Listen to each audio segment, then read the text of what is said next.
আমাদের বেঁচে থাকতে গেলে কত কি নাই করতে হয়। দেখো বন্ধুরা, সকাল থেকে ডিউটি করলাম, ডিউটি শেষ করে রান্না করলাম, রান্না করে এবার থালা বাসন মেজে ভাত খাওয়ার পালা। ভাতটা হয়ে গেছে, থালা বাসনটা ধুয়ে নিয়েছি, জাস্ট ভাতটা বেড়ে খেয়ে দিয়ে আধা ঘন্টা মতন রেস্ট নিয়ে আবার ডিউটিতে বসে পড়বো।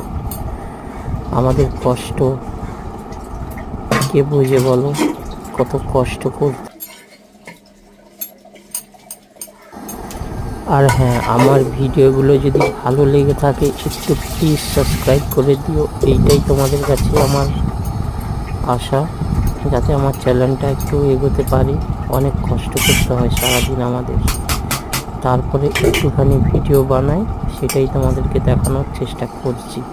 তবে আমি বেশি দিন ইউটিউবে আসিনি, ঠিক আছে, জাস্ট সবে এসেছি। তোমাদের আশীর্বাদ পেলে চালিয়ে যেতে পারবো সব।